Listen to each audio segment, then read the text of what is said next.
السلام علیکم دوستان عزیز، امیدوارم شما خوب هستید. بر شما سلامتی خواهان هستم. امروز سه شنبه 22 ایول. اینک این ماه هم گذشت. پس شوی قربی دلار. 100 دلار برابر به 958 سومانی و اینچنین 100 یورو برابر به 1117 سومانی. برادران و خواهرایی که تماشا دارین، ای شما خواهش در ویدیو یک تا لایک مونید تا که دیگران از این خبر ما باخبر شوند. رحمت برای دستگیری خداوند شما راضی باشد. و 1000 روبل روسی با کورس امروزه 122 تومان است. بر ما گفتند که روبل بالا می شود همان وقتی که کورس دلار پایین رود، اما دلار به زمین رفته است، اما متاسفانه روبل همان است. سلام دوستان، سنجش شناسنامه خارجی یعنی که زگرم پاسپورت برای شما مشکل شده است و شما نمیتوانید در کجا چطور بسنجید. و اما پیش راه این مشکل شما را گرفتیم. شما اکنون میتوانید در خانه نشسته پاسپورت های خود را بسنجید و جواب درست را بگیرید. تنها با طریق واتساپ با این برادر صحبت کنید. این برادر بر شما چیزی گفت همان کار را بکنید. البته جواب پوره و عمیق به شما روان میکنند و امروزها هم ای کار را رایگان نمی شود کرد، یعنی که اینها حق کاریشان را نیز میگیرند. به شما برای کار. السلام علیکم دوستان عزیز. امروز درباره ظالم حجاج که قاتل صحابگان بود صحبت میکنیم. در تاریخ اسلام نام حجاج به یاد رسد، زیادتر به این نام صفت ظالم نیز پیوست می شود. نام اصلی او حجاج ابن یوسف ثقفی می باشد. او قماندان دولت امویان بود. بله، او مسلمان بود. قماندان در دوره خلیفه بود. این قماندانی که از شمشیرش خون می چکید بسیار آدمان را، خصوصا صحابگان را نیز هم به قتل رسانیده است. دائم کوشش میکرد که کسی ضد او براید تا او را نیز به قتل رساند. بر ضد عبدالله ابن زبیر رضی الله عنه جنگ کرده و مکه چندین مراتب سنگ پرتوخته به کعبه معظمه شکست رسانیده است. بعد از به قتل رسانیدن سعید ابن جبیر به یک درد بی‌دوا گرفتار شده به مرگ دهشت‌آور از دنیا گذشته است. این دنیا خود همین است. ظالمان هم میروند، صالحان، عالمان و مظلومان نیز روز دنیا را ترک میکنند، اما در بین آنها فقط عملهای نیک یا اینکه بد او میماند و خلاص. زیرا در آخرت هر کس برای کار کرده خود در دنیا در نزد خدا جواب میگویند. اکنون درباره این ظالم حجاج ابن ثقفی معلومات دهیم. حیات دهشتناک او چگونه شده است. نام پره او ابو محمد حجاج ابن یوسف ثقفی است. او در سنه 41 هجری در طائف به دنیا آمده است. در اولین حیات خود به کودکان تعلیم داد. بعداً با وزیر خلیفه عبدالملک ابن مروان شناسایی پیدا نموده به کار درآمد. در این کار برای کارهای خود را نمایان دادن به درجه بلند رسید. روز خلیفه عبدالملک به وزیر خود شکایت کرد که عسکری او به گفته او اطاعت نکرده ایستاده است. وزیر باشد حجاج ابن ثقفی را سردار گروهان کردنش را مصلحت داد. حجاج وقتی سردار گروه قماندان که شد، وقتی عسکران دیر میکردند به آنها شلاق میزد. در این کاری خود هم بیرحمانه عمل میکرد. با همین آبرو و اعتبار او به موقع بلند رسید. او خود را بیرحم و ظالم بودنش را باز نمایان کرد. در دین اسلام حجاج با نام ظالم معرفی شد. ما تنها از کارهای کرده او چند مثال آورده میتوانیم. یکی از صحابگان مشهور عبدالله ابن زبیر رضی الله عنه، یعنی پسر زبیر ابن عوام، به دولت امویان زید برآمده در مکه مکرمه فکر خود را اعلان کرد. و این حجاج ظالم خلیفه عبدالملک گفت: ای امیر مؤمنان، این را به من گذارید. وقتی پوستش را از بدنش جدا کنم بعداً خواهید دید. نعوذ بالله. آخر عبدالله ابن زبیر صحابه بود. بعد از همین ظالم حجاج به عسکران خود به نزد کعبه به کوه ابو قبیس مکان خود را آماده کرده و امر کرد که به سوی کعبه سنگباران کنند. وقتی عسکران از ترس کار کردن نتوانسته بودند، این بدبخت خودش منجنی آماده کرده تنها در موسم حج سنگباران کردن را یک چند روز منع کرده بود.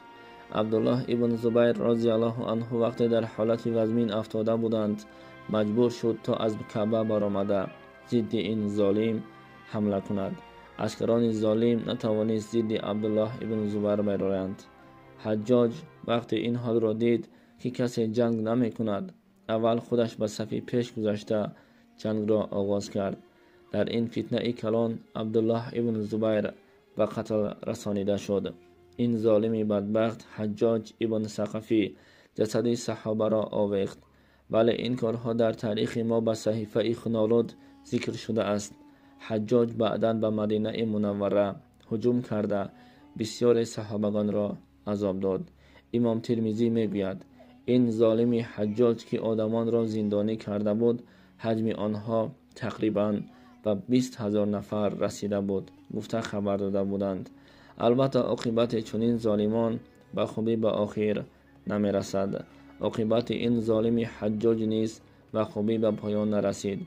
او بعد از قتل تابعین مشهور سعید ابن جبیر خودش از عقل بیگانه شده بود.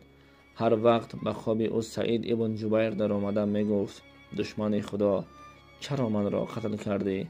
گفته به او آرامی نمی داد. اما این حالا همش نبود. عذاب سخت به این قماندان ظالم این بود که به شکم او کرم پیدا شد. او برای خود طبیب فریاد کرد. طبیب برای بیماری او را نجات دادن پارچه گوشت را آماده کرده از دهان او به شکمش برد و کم انتظار شد. وقتی گوشت را برآورد در اطراف او پارچه گوشت خیلی کرم‌های زیاد بود. اما به قاتل صحابگان این عذاب‌ها هم کم است. الله تعالی به این ظالم یک درد را پیدا کرد که از سردی اذیت می‌کشید. وقتی در گرد و اطراف او آتش آماده کرده به بدنش نزدیک می‌کردند اما این ظالم آتش را حس نمی‌کرد. وقتی از این درد که اذیت زیاد می‌کشید این ظالم از حال خود به تابعین مشهور حسن بصری شکایت کرد. او شخص به این ظالم گفت من بر تو گفته بودم تا به آدمان صالح بدی نکن، گوش نکردی. ظالم باشد با غضب گفت ای حسن من بر تو نگفتم تا از خدا بخواهی بر من شفا دهد، بلکه میخواهم جانم را گرفته من را از این عذاب نجات دهد. همین وقت حسن بصری دعا کرد گفت پروردگارا این را خودش را و رفتارش را هم بکش.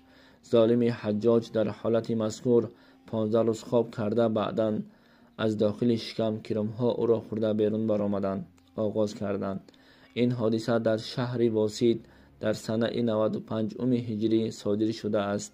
همان وقت ظالم حجاج 54 سال داشت.